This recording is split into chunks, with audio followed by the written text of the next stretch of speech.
Minister Benjamin Netanyahu has denied claims of starvation in Gaza, asserting that Israel has allowed sufficient aid to come in line with the international law.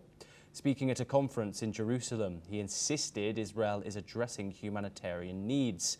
This comes after Israel announced a daily 10-hour pause in military operations and established new aid corridors, as Jordan and the UAE conducted rare airdrop supplies into Gaza, parachuting 25 tons of aid. However, some aid deliveries reportedly caused injuries due to falling boxes. Let's listen in to the Israeli Prime Minister.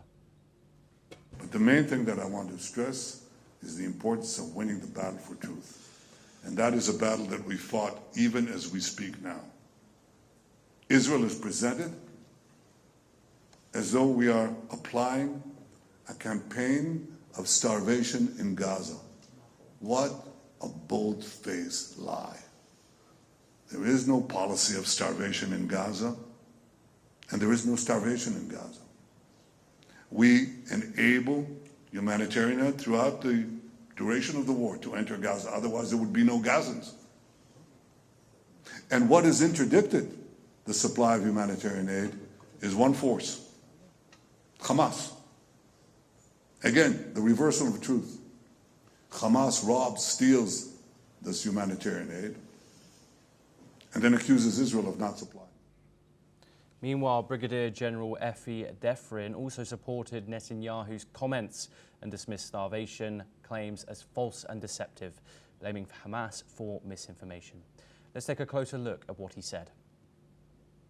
אני אומר עוד פעם, על פי המדדים שמצויים בידינו, אין הרעבה ברצועת עזה. זה קמפיין שקרי שמנוהל על ידי חמאס. לצערי, כלי תקשורת בישראל ובעולם מעדדים את הקמפיין השקרי הזה. זה לא נכון, זה משומש כנגדנו, כדי לפגוע בנו. אנחנו נמשיך להפיץ מזון לאוכלוסיית עזה, כדי שתגיע לכתובת הנכונה, וכדי למנוע את זה מחמאס, כדי להיערך. On the other hand, Hamas leader Khalil al-Hayya called ceasefire talks meaningless under current blockade conditions and demanded immediate, unhindered aid access. Here's what he said. لا معنى لاستمرار المفاوضات تحت الحصار والإبادة والتجويع لأطفالنا ونسائنا وأهلنا في قطاع غزة، وإن إدخال الغذاء والدواء فوراً وبطريقة كريمة لشعبنا هو التعبير الجدي والحقيقي عن جدوى استمرار المفاوضات. Now we're joined by Shruti Dasgupta, who is an international affairs expert. She joins us live from New Delhi to discuss these developments from the Middle East. Shruti, thank you very much for joining us.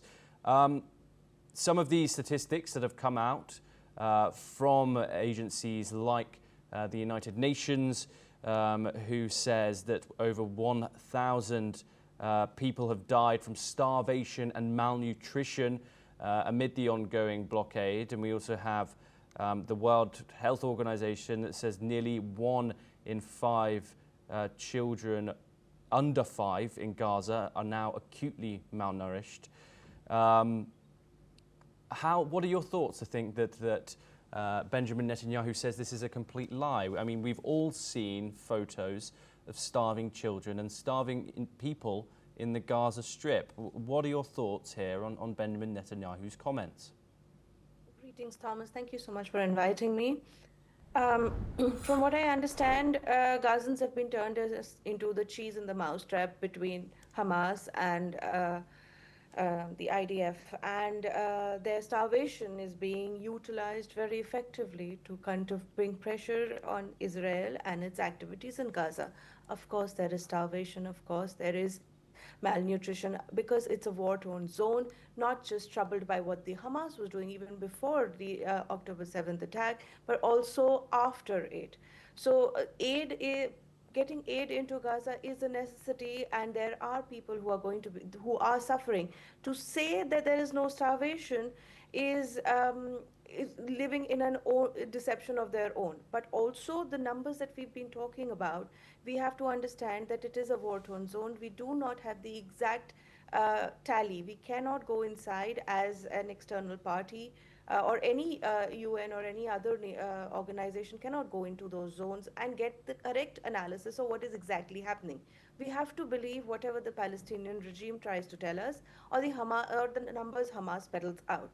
The photographs are there, but how they're presented, sometimes I feel that even the Gaza Humanitarian Foundation's own photographs are proofs of how badly the starvation would have been affecting the Gazans themselves.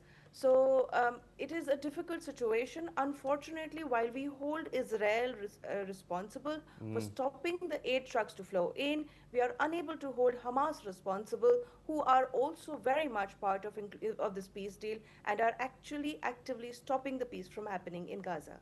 Shruti, thank you. You are staying with us to discuss further updates.